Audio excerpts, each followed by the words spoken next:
Et salut les rôlistes, les déglingos du donjon et autres explorateurs de lieux complètement dingues avec des monstres, des dés à 20 faces et qui restent assis des heures et des heures autour d'une table. Bienvenue sur cette vidéo. Aujourd'hui je vais vous parler de Into the Unknown que j'ai découvert il y a très peu de temps. Alors Into the Unknown qu'on pourrait traduire par dans l'inconnu, qui est en fait un jeu de rôle qui est basé sur la 5e édition de Donjons et Dragons et qui permet en fait, qui propose en tout cas de retrouver un petit peu la saveur de ce qu'on appelle l'OSR, le Old School Renaissance. Alors d'abord, qu'est-ce que c'est que le Old School Renaissance?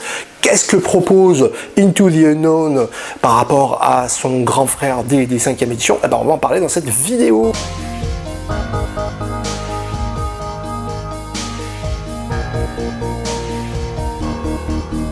Mais avant ça, écoutez, si vous n'êtes pas abonné, allez-y avant de vous perdre dans un tunnel, cliquez un petit peu sur le bouton abonnement, comme ça vous raterez aucune vidéo. Bon, alors on va commencer un petit peu par expliquer d'abord ce qu'est l'OSR, Old School Renaissance. Qu'est-ce que c'est? C'est un mouvement en fait qui est né il y a quelques années de ça, qui n'a pas été qu'une mode passagère, qui s'est installé dans la durée et qui est en fait un mouvement qui prône le retour aux sources du jeu de rôle et notamment de Donjons et Dragons à l'époque de la fameuse boîte rouge et puis même les boîtes précédentes.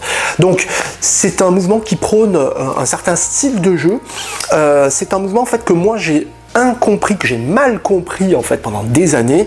Je pense comme beaucoup de gens, j'imaginais que les adeptes de l'Old School Renaissance c'était des gars barbus qui lançaient des dés et puis qui en fait étaient super sérieux et qui se contentaient de décrire ce que faisaient leurs personnages.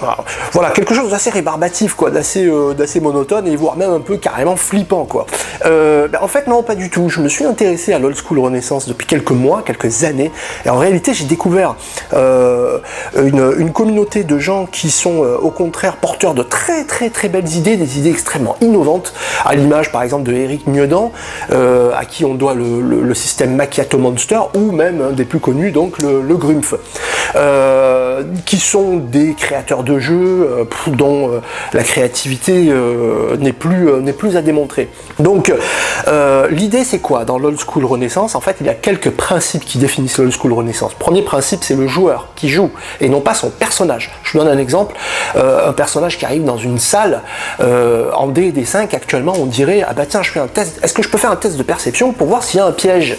Et le maître de jeu doit répondre oui, vas-y, fais un petit test de perception. En Old School Renaissance, non, ça ne se passe pas comme ça. C'est au joueur de décrire, de dire bon ben voilà, je vais sur le mur de droite, je l'inspecte, tiens, je soulève le tapis par terre, etc. Et le maître de jeu donc répond, explique un petit peu ce qui se passe.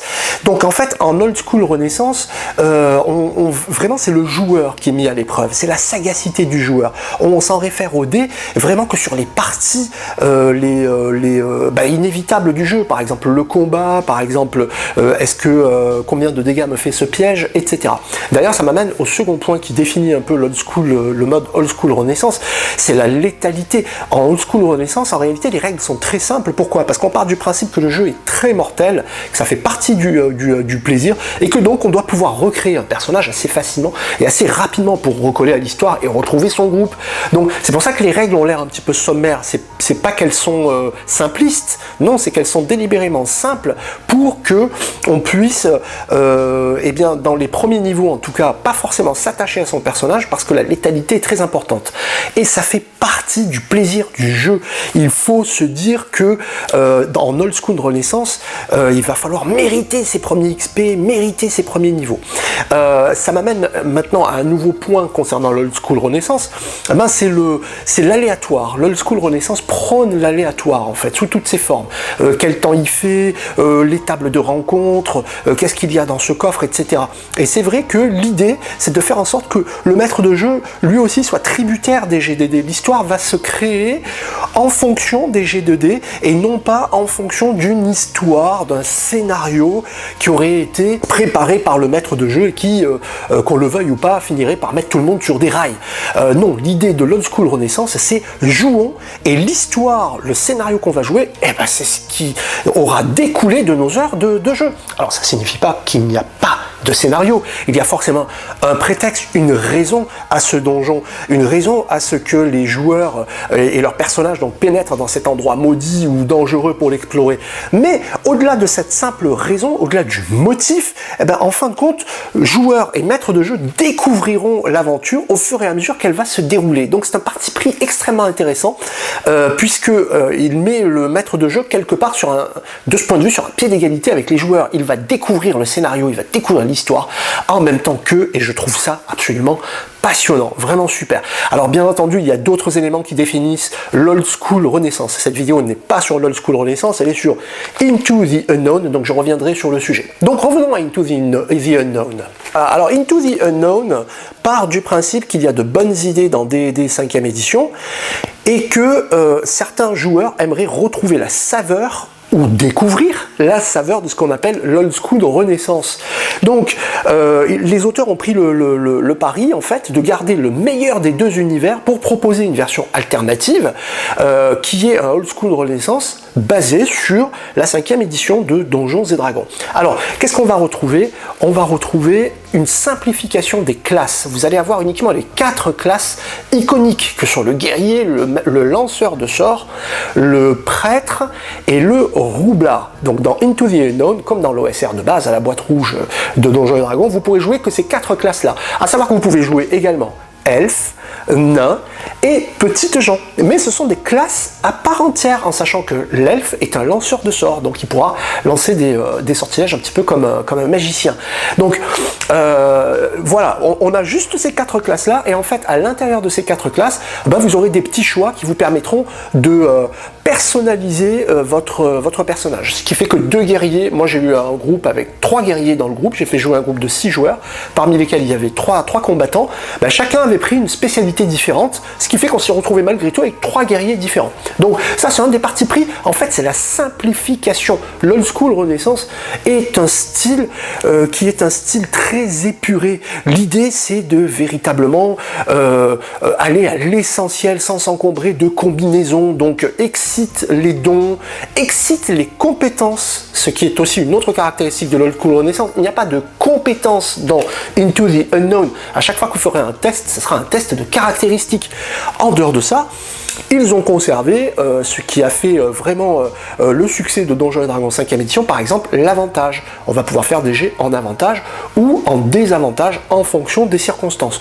Mais là, ce qui est intéressant, c'est que ça sera aux joueurs de se débrouiller pour se mettre en avantage. Contrairement à D&D 5, où à la limite on peut se reposer sur la mécanique qui consiste à dire ok, mon action du round ça va être se cacher, hop, hop, réussi, très bien, il m'a pas repéré, très bien, donc je suis considéré comme caché. Très bien, round suivant, à moi de faire mon attaque, c'est bon, je suis en avantage, je le surprends, bim bam boum, j'ai droit à mon attaque sournoise. Non, non, là ça va être au joueur de décrire comment il se planque, comment il se fait oublier des monstres, et donc c'est complètement autre chose. Donc Into the Unknown se décline en fait en 5 livrets, donc c'est un jeu complet, 5 livrets, un livret donc Characters, les personnages, un livret numéro 2 qui est Playing the Game, donc en fait ce sont les règles du jeu à proprement parler, donc vous voyez ça tient sur pas grand chose, et en réalité dans D&D 5 aussi. Regardez un petit peu la part de règles qu'il y a dans le manuel des joueurs, une fois que vous avez exclu les sortilèges et les classes, et il reste pas plus d'une 40aine de pages. Ensuite, vous avez le livre 3, la magie, donc les sortilèges. Vous avez ensuite le livre 4, Running the Game, qui est un livret qui s'adresse au maître de jeu, qui va expliquer comment concevoir des donjons, comment gérer les monstres, les trésors, etc. Et enfin, le livret 5, qui est les monstres. C'est un bestiaire, donc avec toutes les caractères des monstres. Donc, sachez que Into the Unknown propose une progression des personnages du niveau 1 au niveau 10. Ça reprend certains éléments qu'on aimait beaucoup dans D&D ou AD&D, comme par exemple le statut des classes de personnages. C'est-à-dire qu'auparavant, le niveau était également associé à un statut. Vous voyez, le guerrier niveau 1, par exemple, en fait, il est vétéran. Le niveau 2, il est warrior, donc guerrier. Le niveau 3, c'est un weapon master, donc un maître d'armes. Voilà, et ça donnait une petite saveur un petit peu particulière. On retrouve le bonus de compétences de D&D 5, hein, du plus 2 donc jusqu'au plus 4. C'est extrêmement élégant, c'est extrêmement simple à prendre en main.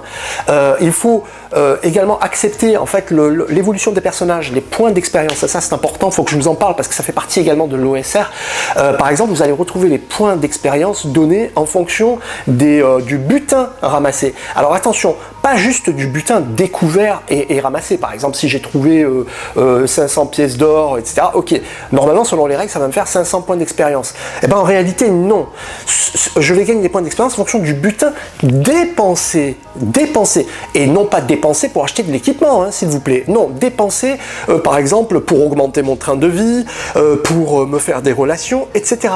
Donc, vous voyez, c'est assez particulier. L'idée, c'est de faire en sorte que le combat ne soit pas la seule source d'approvisionnement des points d'expérience, mais en réalité, les personnages sont considérés comme des gens qui veulent trouver des trésors pour améliorer leur quotidien et leur mode de vie. Donc, on n'est pas obligé de tuer tous les monstres et de massacrer absolument tout ce qu'on va rencontrer, puisque ça n'est pas la source d'approvisionnement de XP principale. Voilà. Alors, vous avez également des XP qui sont donnés en fonction des points de dégâts reçus pendant le scénario et des points de dégâts donnés, et vous avez des points d'expérience qui sont donnés également en fonction des premières expériences des personnages. Par exemple, c'est la première fois qu'ils voient un dragon, bam, plus 50 points d'expérience. C'est la première fois qu'ils se rendent dans un endroit aussi dangereux qu'une crypte, bing, plus 75 points d'expérience, et ainsi de suite. Donc, une fois de plus, tous les outils sont donnés au maître de jeu pour pouvoir gérer la progression des personnages, en sachant que contrairement à un D&D5 ordinaire où les 3 premiers niveaux se passent très très rapidement, en réalité les 3 premiers niveaux de D&D5 sont juste des rounds c'est un tour de chauffe, hein. C'est juste pour apprivoiser le système de règles. Là par contre non, c'est différent. Les niveaux sont véritablement âpres, il faut mériter son passage de niveau et donc chaque point compte.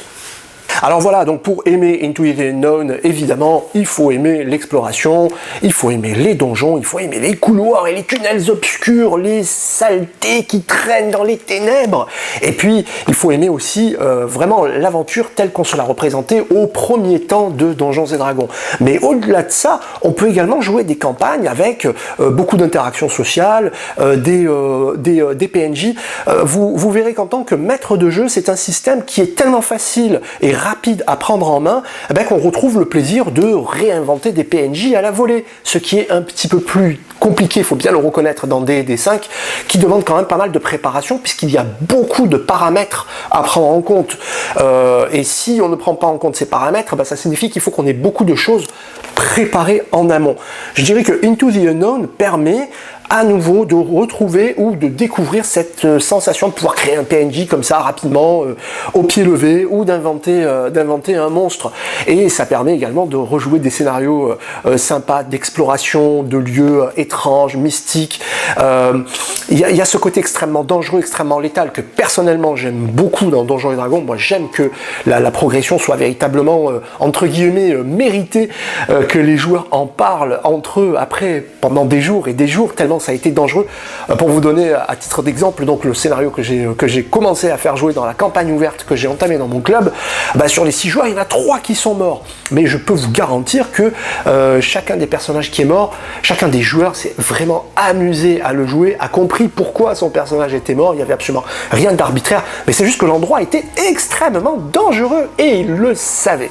Alors les 3 survivants sont repartis pour recruter de nouveaux aventuriers et ça va nous donner l'occasion de revivre une session où le groupe va revenir fort de ses nouveaux membres pour essayer de relever les défis du temple que j'ai créé pour l'occasion. Temple voué au mal, hein. Pas le temple du mal élémentaire, attention, c'est un temple maison. Allez les amis, j'espère que cette petite vidéo sur Into the Unknown vous aura été utile, qu'elle vous aura permis de vous faire votre petite idée sur le système. Les PDF sont en téléchargement sur DriveThru, la plateforme de téléchargement américaine de PDF, au prix moyen de 3-4 dollars. Je crois avoir pu avoir le lot pour une vingtaine d'euros à peu près. Ensuite, je les ai fait imprimer comptez une vingtaine d'euros supplémentaires, donc en tout peut-être une quarantaine d'euros pour avoir le jeu en physique. Enfin 40 euros, c'est même pas le prix du manuel des joueurs des 5 hein, qui en vaut 50 à lui tout seul. Alors que là vous avez le jeu complet, d'accord, donc des heures, des semaines, des mois de jeu pour en tout donc 40 euros une fois imprimé. Sans compter que quand vous avez le PDF après vous pouvez peut-être le partager avec vos amis. Voilà. Donc moi je me suis régalé à Into the Unknown. Je pense que je vais en faire une campagne complète. Alors n'hésitez pas à me dire si cette vidéo vous a été utile. Si vous avez d'autres questions sur le système, j'y répondrai avec très très grand plaisir. Si vous ne vous êtes pas abonné, eh ben faites-le. Et si tel est le cas, je vous en remercie. Je vous dis à très bientôt pour une nouvelle vidéo. Bonnes aventures, bonne exploration de donjons, bonne partie de jeu de rôle. Et à la prochaine pour une nouvelle vidéo. Ciao ciao les rôlistes.